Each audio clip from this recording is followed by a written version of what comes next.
Okay, my mother came and I by mistakenly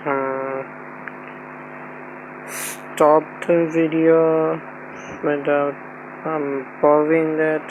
Instead of pausing that, I stopped the video. So yeah, where was I? Same issues as I do. Yeah, like the answer is like powerful or something. I don't know.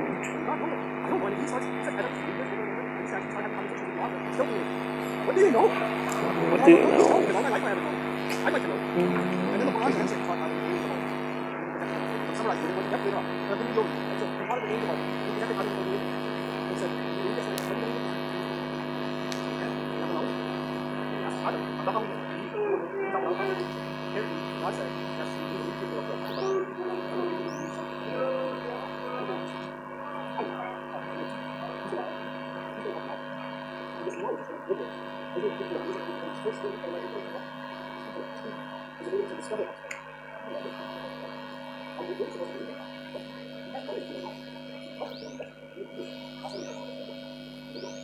that's the secret.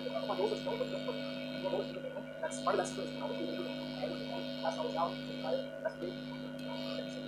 What do you think about that? Let's look at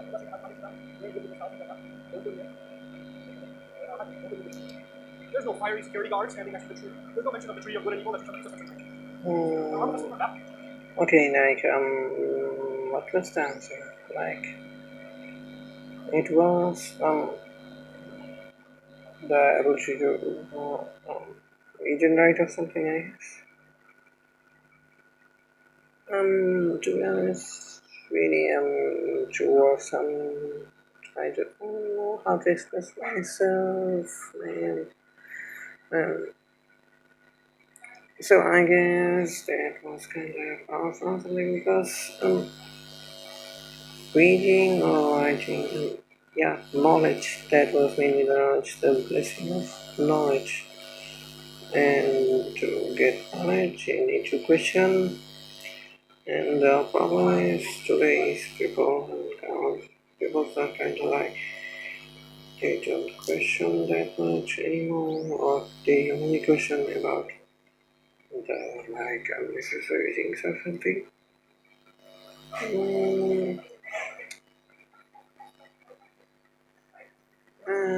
Yeah, I don't know what I want to say.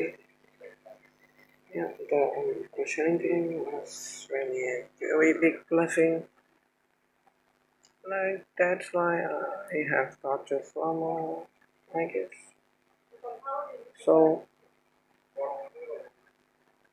yeah, we get to know everything by questioning, and questioning things is a big blessing. And the fact that I'm trying to make it, I don't know. I'm searching for like answer to live in this world because like I'm now sad or depressed. Now I'm beaten up by the long uh, long my face was like long. Okay, I'm like beaten up by this world or something, and I can't full stop the anymore because it just pops up. I just don't like that. So, what should not again, not again.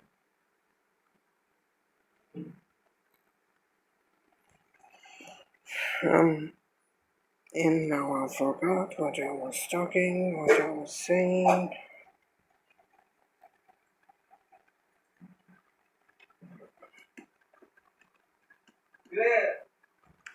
And my brother is shouting, and I don't like it.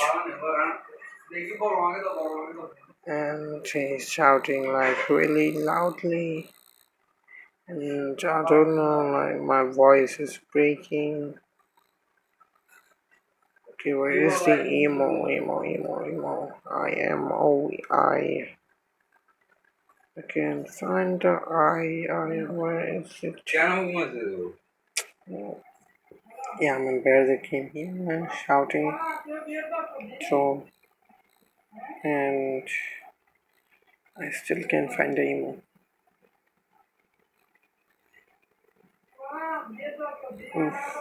Yes, emo, and L.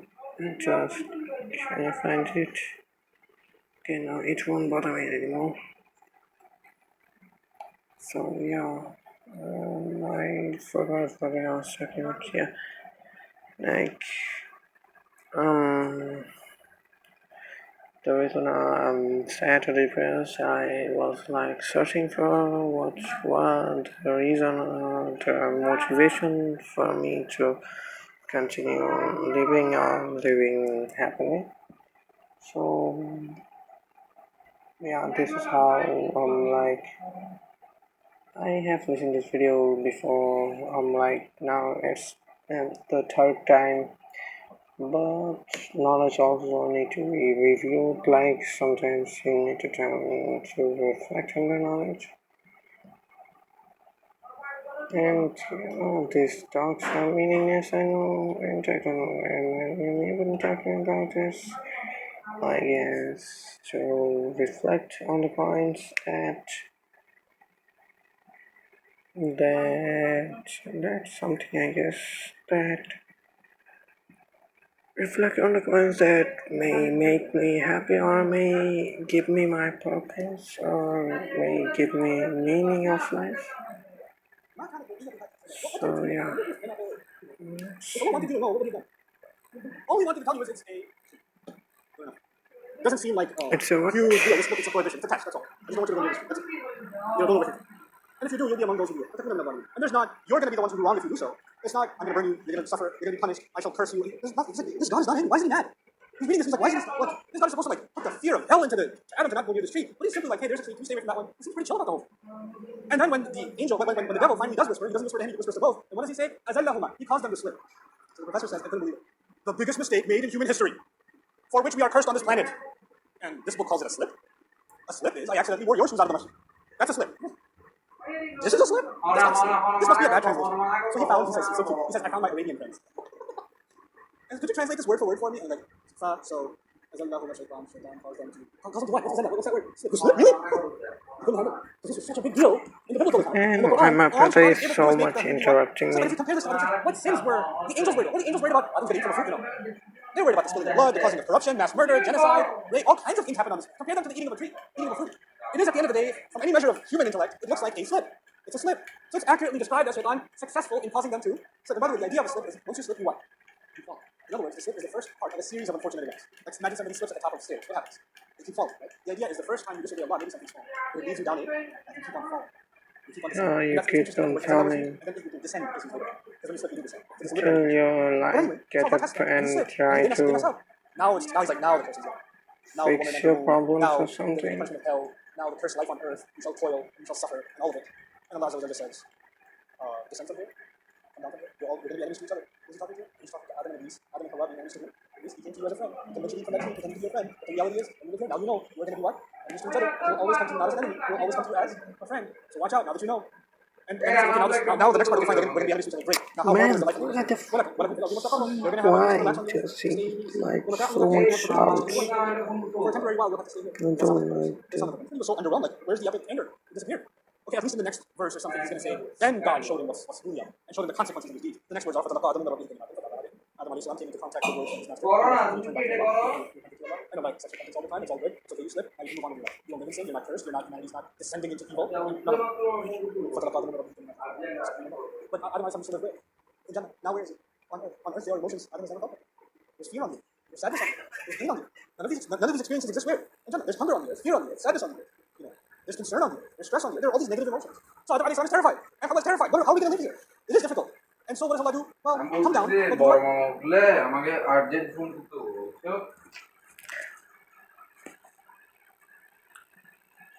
Like really, I don't like my brother.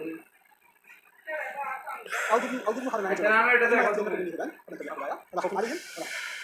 Come on this earth, I'll find this end here, but whenever I send you any guidance, whoever follows it, they won't have to experience any fear, and they're not going to be. The two major emotions that run humanity into the ground are fear and sadness. Let me tell you, these are the two root, negative emotions in the entire human experience. Why do animals attack? Sometimes they attack out of fear. Right? Sometimes war happens, they say preemptive war. You know what that means? One nation was afraid that the other nation was going to attack, so they attack ahead of time. You were afraid they might do something. Fear will make a person do crazy things. Yeah, I'm afraid what will happen to me in Fear is a future. powerful motivator for a lot of people in the world. On the flip side is what Right now, sadness. Now, fear, by the way, is always related to the future, and sadness related to. then I'm also sad because of some things When you lose hope, then you become a source of hopelessness. that I guess I shouldn't. And when people are angry and vengeful, then all kinds of evil comes from. Sadness is actually the root cause of a lot of evil on earth. So is fear. Allah says, I'll give you a manual, it will help you manage your fear, it will help you manage your sadness. And that's how you be able to navigate this temporary existence on earth, then you become that. Just live by this manual, this manual. It's a completely different account from the world. Need to follow the manual. These few minutes I have left, I do want to share one more overview concept with you, and then inshallah tomorrow on. You get into this just absolutely remarkably beautiful ayah. The last concept I want to share with you, rather philosophical something. The problem is the problem of suffering. The problem of suffering. In different philosophies, different worldviews, suffering is looked at differently. Like there are certain philosophies in which suffering you can only overcome it by meditation. And if you meditate enough, then you will no longer feel pain. You will hover in the air. Others say, well, suffering is just your fate. You're supposed to suffer because this world is about suffering. So just accept. Or suffering exists because of your sins. It's something you did, and as a result, you have suffering. But you and I both know there are plenty of people that suffer in this world for nothing they did. Children suffer. Their children have cancer. They're seniors that have been worshiping Allah their entire lives, and you're suffering from sickness. You're earning a decent living for your family, doing the right thing, and somebody else comes and rams their car into you. You're suffering. Not because of something you did. You were driving this car. Suffering exists, and a lot of it is not because of what you did. So the question of it has always baffled humanity, and for a lot of people who don't believe in God, their number one problem is what? It's suffering. How does the Quran deal with it? The Quran actually tells humanity to embrace it. You were sent temporarily on this world. This world will be found outside. We will absolutely test you. We will absolutely put you to the test with all kinds of suffering. You're going to feel hunger. You're going to feel terrified. You're going to feel hunger. You're going to see loss of children, loss of food, loss of food. You're going to work hard, it's still not getting paid sometimes. Your boss got all the money. Your partner ran away with the money. All kinds of unfair things will happen to you. This is the world that I put you in. I didn't just put any creature on this earth. I put a Khalifa on this earth. These kinds of challenges, not the creation of Allah could handle. You are capable of handling. You're capable of going through this difficulty and still coming out strong on the other hand. These will all be, and you will be able to do so with your connection to Allah, your knowledge, and your wisdom. That's how you're going to be able to navigate. That's what guidance will Wait a minute. We are actually told in this religion not to run from suffering, but to actually embrace it. That's why give us the strength to go through it. Make us firm. Help us pass through it. Like what it is, don't need to get from the suffering. Your knowledge, your connection to God, your seeking, or etc. Yes. Okay, I think he should have reviewed the things like what did he say to all of that kind of stuff. Like at first, that was like what was it? The biggest blessing is knowledge, and the way to control the main hardships or the main hard things of this world, the fear and the sadness is to getting the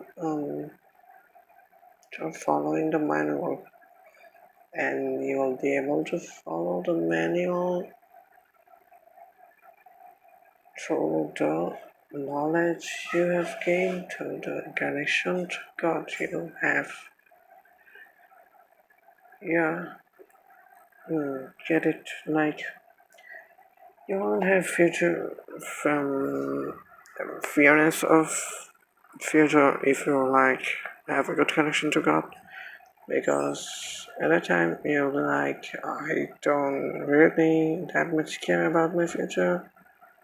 Like, yeah, I care about developing stuff and etc. and living a decent life or something, I guess. But you'll be mostly relying on your God to like provide for you, and you will be like happy for having provided anything, or you will be happy even if you are not like fed something, or because like you at least have the life to go on. And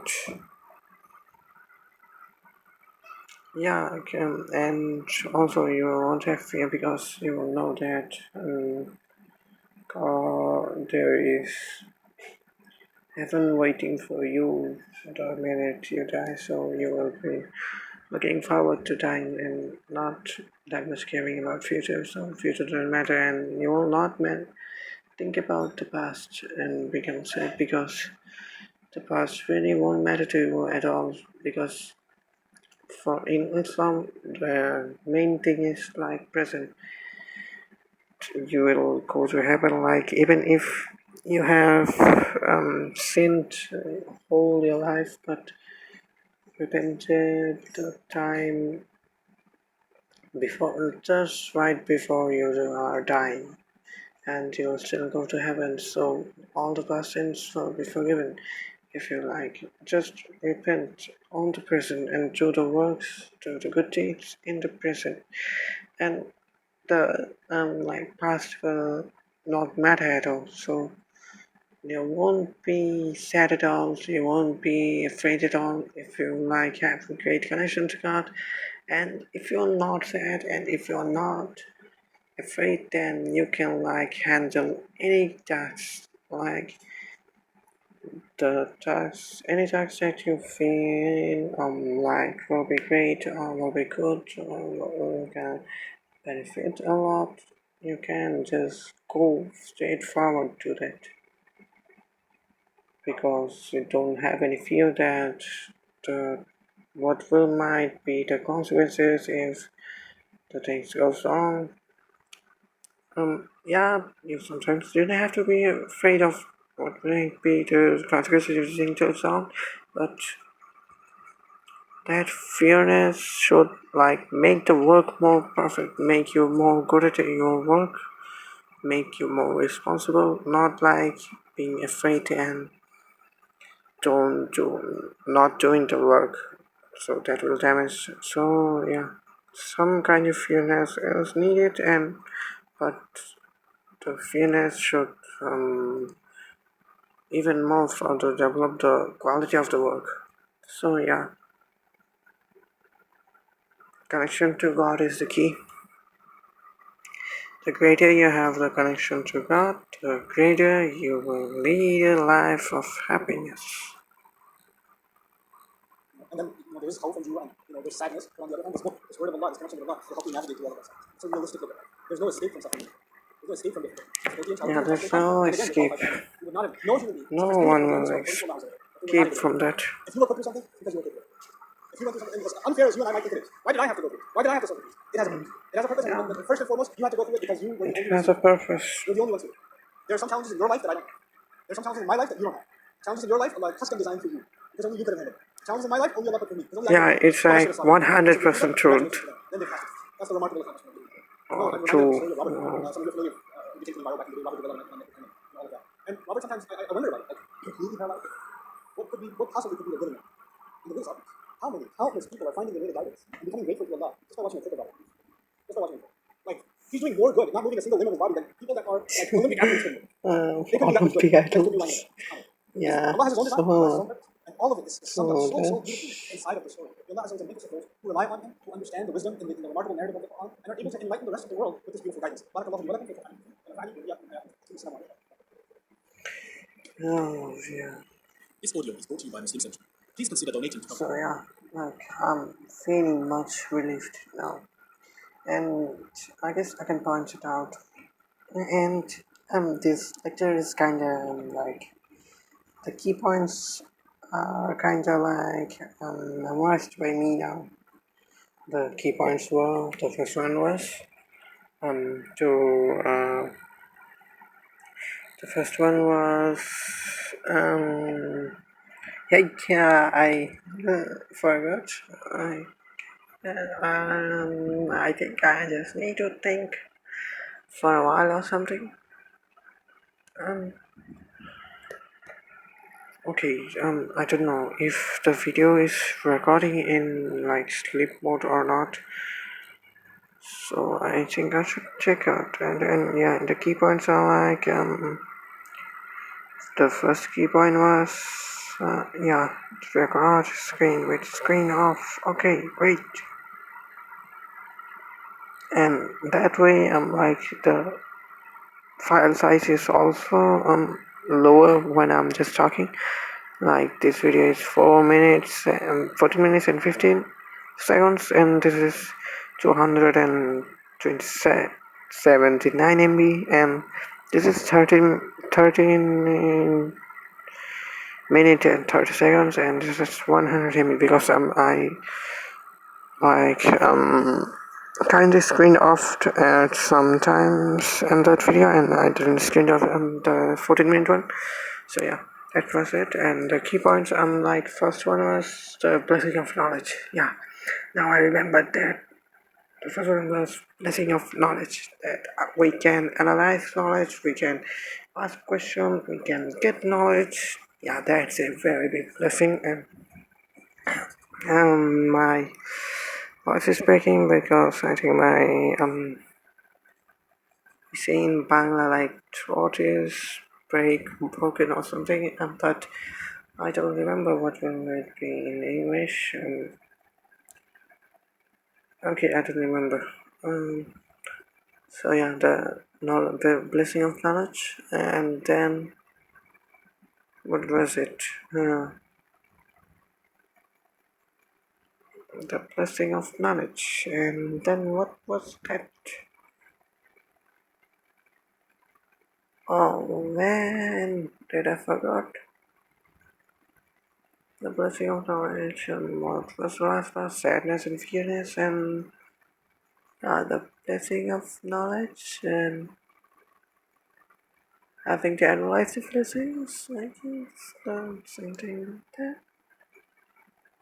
Knowledge, yeah, now I remember that. Yeah, at first that was the blessing of knowledge, then he described how the world's our most biggest enemies are fears and sadness, because they they always interrupt in our present life, but they are two things of past and future. So they are the biggest enemies of our present life, destroying our present life. So yeah, he introduced that, and he told that how is it the biggest enemies. So the blessing of knowledge, introduction of the biggest enemies of our life, and then how can we overcome that, like we can, and then he said that we can overcome that with the instruction manual of God, and to being able to maintain, or I think maintain is not the appropriate word for that, being able to use the manual. Yeah, use will be great here. Being able to use the manual, we need to have a great connection with God. The greater the connection will be, the lesser the things will be.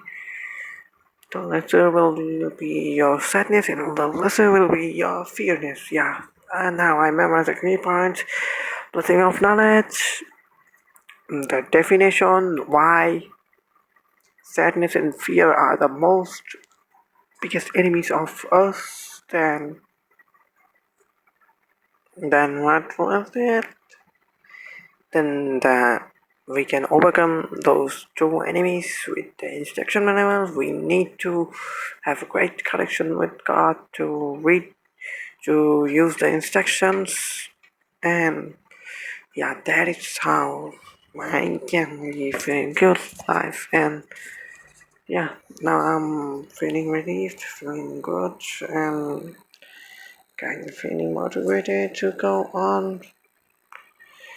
Yeah, so alhamdulillah for this, and the video is now like kinda, it was like touching the 30 minute now. Okay, whatever, now I think I should stop.